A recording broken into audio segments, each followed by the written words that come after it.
हावड़ा में हिंसा प्रभावित इलाकों में आज सुबह से भारी तादाद में पुलिस बल तैनात था, लेकिन अचानक भीड़ ने पुलिस कर्मियों पर पथराव करना शुरू कर दिया। यहां 13 जून तक इंटरनेट सेवाएं बंद हैं। राज्यपाल ने मांगी ममता सरकार से रिपोर्ट।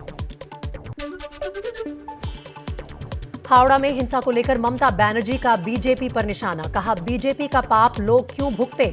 अमित मालविया ने किया पलटवार, हिंसा करने वालों को ममता का वोट बैंक बताया। प्रयागराज में अब तक 68 आरोपी गिरफ्तार किए जा चुके हैं। हिंसा वाले इलाकों में पुलिस के जवान लगातार कर रहे हैं गश्त। प्रयागराज में वीडियो फुटेज के आधार पर आरोपियों की पहचान की जा रही है। हिंसा के बाद 4 जिलों की पुलिस प्रयागराज में तैनात है। प्रयागराज में शिया धर्मगुरु ने लोगों से शांति की अपील की है। मौलाना जवादुल हैदर ने वीडियो जारी कर कहा, शांति बनाए रखना हर आदमी की जिम्मेदारी। शहरी की जिम्मेदारी है कि अपने शहर के तहफ़्फ़ुज़ और अपने शहर के अमन व शांति को बनाए रखने के वास्ते होश व हवास को बरकरार रखे। फिरोजाबाद में प्रदर्शन करने वाले 8 लोगों को पुलिस ने गिरफ्तार किया है। 80 से ज्यादा लोगों के खिलाफ केस दर्ज किया गया है। यूपी के शहरों में हिंसा के बाद मुस्तैद दिखी यूपी पुलिस। देर रात तक मुरादाबाद की सड़कों पर पुलिस ने किया मार्च।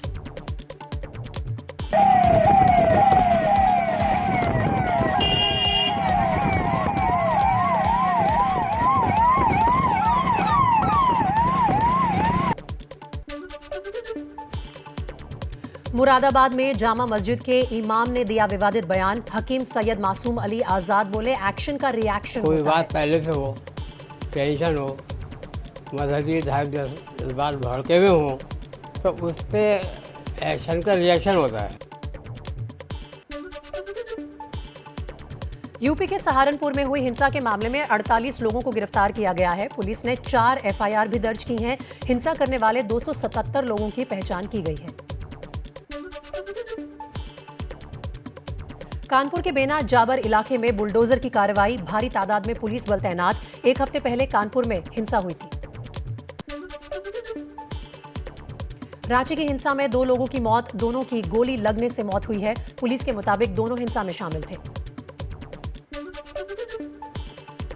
रांची के 12 थाना क्षेत्रों में धारा 144 लागू, पुलिस ने कई इलाकों में किया फ्लैग मार्च, हालात काबू में होने का दावा। नूपुर शर्मा के बयान के खिलाफ अनंतनाग में लोगों का प्रदर्शन, भड़काऊ बयान देने वालों की गिरफ्तारी की मांग की। हिंसा के बीच एक पोस्टर वायरल, पोस्टर में लिखा 10 जून को भारत बंद। माना जा रहा है कि जिस तरह के कई राज्यों में हिंसा हुई उसका इस पोस्टर से है कनेक्शन। एआईएमआईएम के सांसद इम्तियाज जलील का विवादित बयान। जलील ने कहा कि नूपुर शर्मा को फांसी दी जानी चाहिए। अगर इस मामले में कड़ाई नहीं बरती गई तो ऐसी घटनाएं नहीं रुकेंगी। ऐसे बयान देने वाले लोगों के खिलाफ कड़ी कार्रवाई की जानी चाहिए। एसपी सांसद शफीकुर रहमान बर्क ने कहा, देश में जो कुछ हो रहा है वो ठीक नहीं, लेकिन नूपुर शर्मा और जिंदल ने जो अपमान किया वो मुसलमान कभी बर्दाश्त नहीं कर सकता। भीमसेना के प्रमुख सतपाल तंवर के खिलाफ कानपुर कोर्ट में केस दर्ज हुआ। पैगंबर पर विवादित बयान देने वाली नूपुर शर्मा पर की थी विवादित टिप्पणी।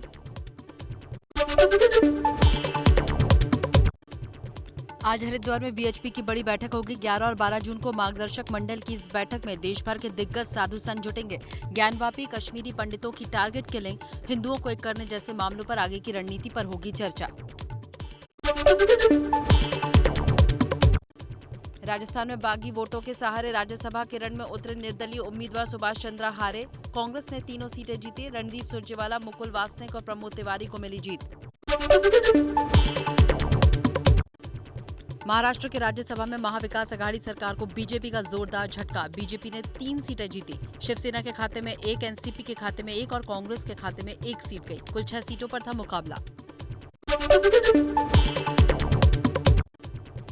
हरियाणा में बड़ा उलटफेर, कांग्रेस को लगा बड़ा झटका। अजय माकन हारे, निर्दलीय लड़े कार्तिकेय शर्मा जीते। बीजेपी के उम्मीदवार कृष्णलाल पवार को भी जीत मिली।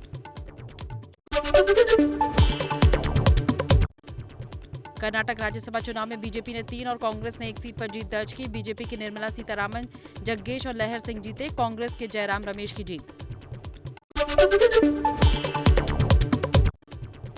राज्यसभा चुनाव में क्रॉस वोटिंग करने वाली राजस्थान की विधायक शोभा रानी को बीजेपी ने निलंबित किया। कारण बताओ नोटिस जारी करके 7 दिन में जवाब मांगा। शोभा रानी कुशवाहा ने क्रॉस वोटिंग की वजह अपनी व्यक्तिगत मजबूरी बताई।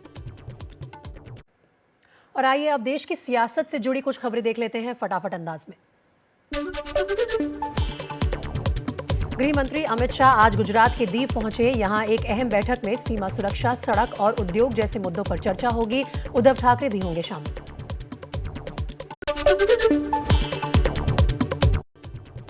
बीजेपी अध्यक्ष जेपी नड्डा आज 13 देशों के राजदूतों से मिलेंगे। बीजेपी को जानो पहल के तहत 13 देशों के मिशन प्रमुखों से शाम 4 बजे होगी मुलाकात।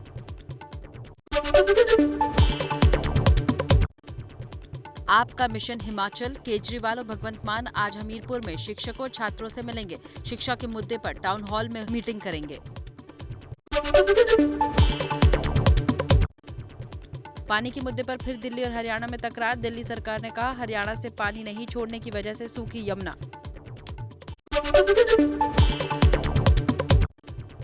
नेशनल हेराल्ड मामले में ईडी ने कांग्रेस अध्यक्ष सोनिया गांधी को नया समन भेजा। 23 जून को पूछताछ के लिए बुलाया। राष्ट्रपति 2 दिवसीय दौरे पर हिमाचल पहुंचे। आज रोहतांग में अटल सुरंग का दौरा करेंगे। राष्ट्रपति की यात्रा के मद्देनजर सुरक्षा के कड़े बंदोबस्त किए गए हैं।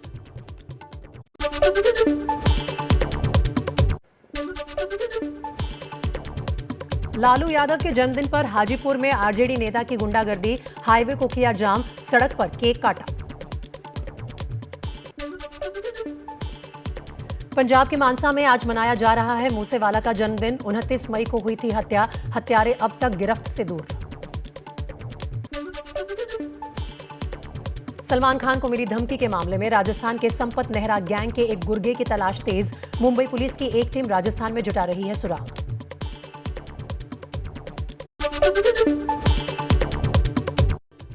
सलमान धमकी केस में पंजाब पुलिस की जांच में खुलासा। साल 2018 में भी सलमान को मारने की साजिश रची गई थी। तब गैंगस्टर लॉरेंस बिश्नोई ने शूटर संपत नेहरा को सौंपी थी जिम्मेदारी। संपत नेहरा ने तब मुंबई जाकर रैकी भी की थी, राइफल भी खींची, लेकिन हमला नहीं कर पाया था। सिद्धू मूसेवाला पर गोली चलाने वाले 2 शूटर्स के नाम का खुलासा। दिल्ली पुलिस का दावा, संतोष यादव और नवनाथ सूर्यवंशी गोली चलाने वालों में शामिल थे। लॉरेंस बिश्नोई गैंग के महाराष्ट्र मॉड्यूल से हैं दोनों को 3.5 लाख रुपए दिए गए थे। सभी शूटर्स विक्रम बराड़ ने चुने थे।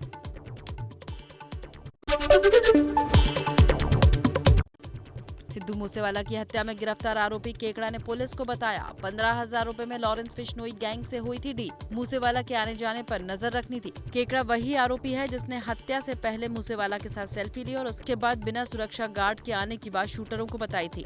केकड़ा ने कनाडा में बैठे गैंगस्टर गोल्डी बराड़ से की थी बात। सूत्रों के मुताबिक लॉरेंस बिश्नोई गैंग से जुड़े गोल्डी बराड़, विक्रम बराड़ गैंग के लोग और shooters social media application signal के जरिए जुड़े हुए हैं। इंस्टाग्राम पर कई फेक अकाउंट बनाकर करते हैं बातचीत। और अब देख लेते हैं फटाफट अंदाज में देश की कुछ अहम खबरें।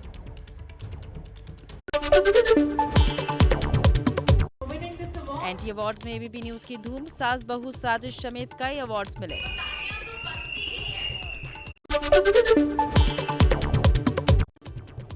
स्पोर्ट्स स्पेशल कैटेगरी में Manipur model in Indian sports को मिला एंटी अवार्ड। सोशल डेवलपमेंट और एनवायरमेंट अवेयरनेस की कैटेगरी में रैली स्टॉप को अवार्ड दिया गया है। एंटी अवार्ड्स 2022 के लिए एंटरटेनमेंट न्यूज प्रोग्राम कैटेगरी में एबीपी न्यूज के पसंदीदा शो सास बहू साजिश को अवार्ड मिला।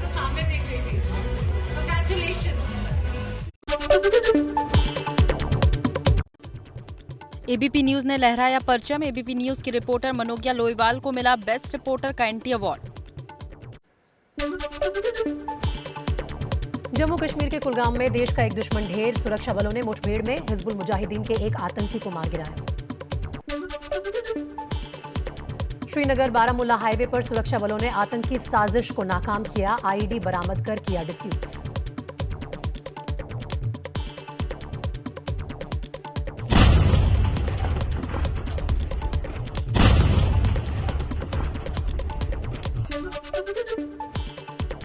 हरियाणा के रेवाड़ी में लाइब्रेरी में लगी आग, लोगों ने खिड़की के पास सीढ़ी लगाकर बच्चों को बाहर निकाला। दिल्ली के रोहिणी में ब्रह्म शक्ति अस्पताल में तीसरी मंजिल पर लगी आग, दमकल की 9 गाड़ियों ने आग पर काबू पाया। जम्मू कश्मीर के नौशेरा के जंगलों में लगी आग को बुझाने की कोशिश जारी, आग लगने के जिम्मेदार 3 लोगों को गिरफ्तार किया गया। पिछले 2 महीने में आग लगने की 51 घटनाएं हो चुकी हैं। पुणे में बारिश और तेज हवाओं का जोर, कई इलाकों में भरा पानी, जगह जगह टूटे पेड़। भारतीय नौसेना के पहले विमान वाहक पोत INS विक्रांत का मॉडल मुंबई को किया गया समर्पित। कार्यक्रम में राज्यपाल भगत सिंह कोश्यारी रहे मौजूद। पिछले 24 घंटे में देश में कोरोना के 8,000 से ज्यादा नए केस सामने आए, कुल मरीजों की संख्या 40,000 से ज्यादा। देहरादून में इंडियन मिलिट्री एकेडमी की पासिंग आउट परेड का आयोजन, देश को मिले 288 युवा ऑफिसर, 69 विदेशियों को भी दी गई ट्रेनिंग।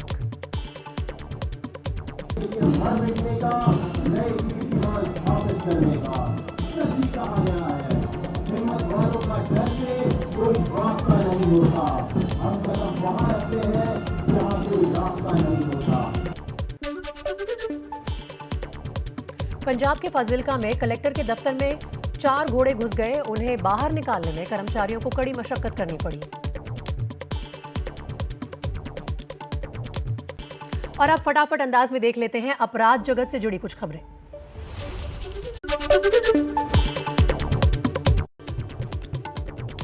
जम्मू कश्मीर में पुलिस सब इंस्पेक्टर की भर्ती में धोखाधड़ी की खबरों पर LG मनोज सिन्हा ने लिया संज्ञान, जांच के दिए आदेश। कई उम्मीदवारों ने धोखाधड़ी और अनियमितता का आरोप लगाया है।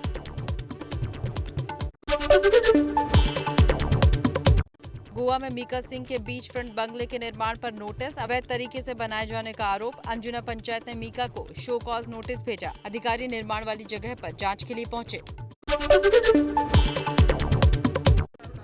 मध्य प्रदेश के रतलाम में एक परिवार के 18 लोग मुसलमान से हिंदू बने, सभी परिवार घुमंतरू हैं। रतलाम में गोबर गौमूत्र से नहाए, 3 पीढ़ी बाद सनातन धर्म में वापसी हुई, बोले हम भटक गए थे।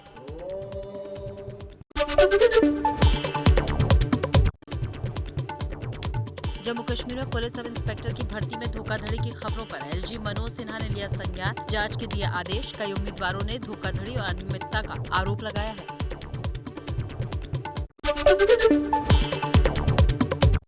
राजस्थान के बूंदी में पुजारी हत्याकांड के 3 आरोपी गिरफ्तार, लालच में आकर पुजारी की हत्या की आरोपियों ने बात कबूली। जल्द करोड़पति बनने के चक्कर में मूर्ति चोरी का बनाया था प्लान, आरोपियों को रैकी के दौरान पुजारी ने मूर्ति के बेशकीमती होने की बात कही थी। पंजाब के मोहाली के डेरा बसी में 1 करोड़ की लूट, प्रॉपर्टी डीलर से दिन दहाड़े 1 करोड़ रुपए लूटकर फरार हो गए लुटेरे, पुलिस आरोपियों की तलाश में जुटी। गुरुग्राम पुलिस ने 7 जून को न्यू कॉलोनी एरिया में मनीष भारद्वाज नाम के शख्स की हुई हत्या के मामले में मुख्य आरोपी सन्नी को गिरफ्तार किया। आरोपी ने मृतक मनीष से 30 लाख रुपए उधार लिए थे, उधारी न चुकाने के कारण हत्या को अंजाम दिया गया।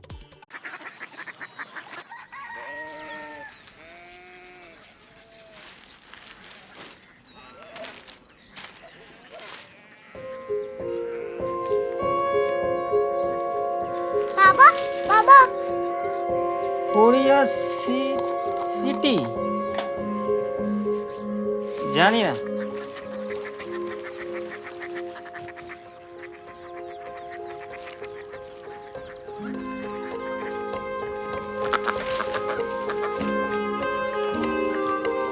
Korea city. हाँ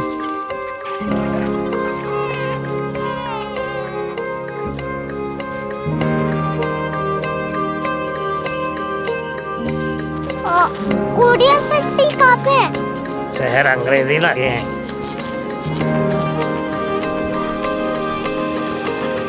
कोरिया सिटी।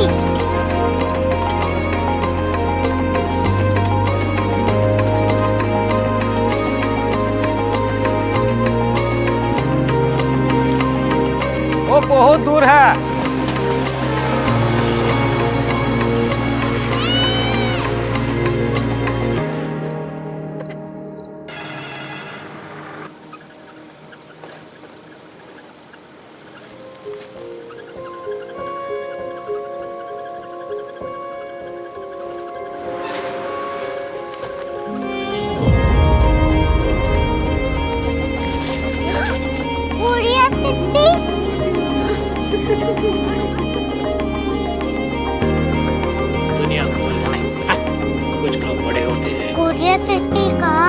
प्रोफेसर साहब को पता होगा।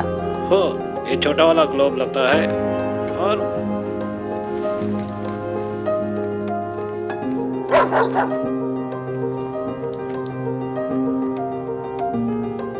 पता नहीं, मेरी बेटी से जाके मिल लो, शायद उसे मालूम हो।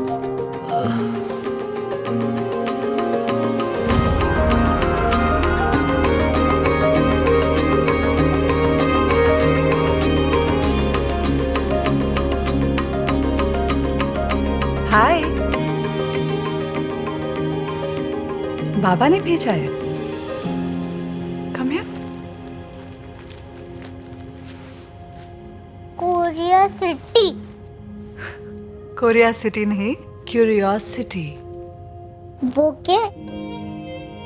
That's what brought you here?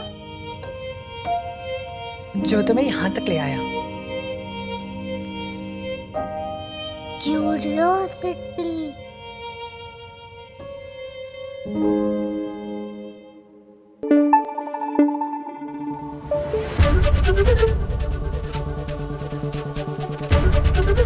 ABP news आपको रखे आगे।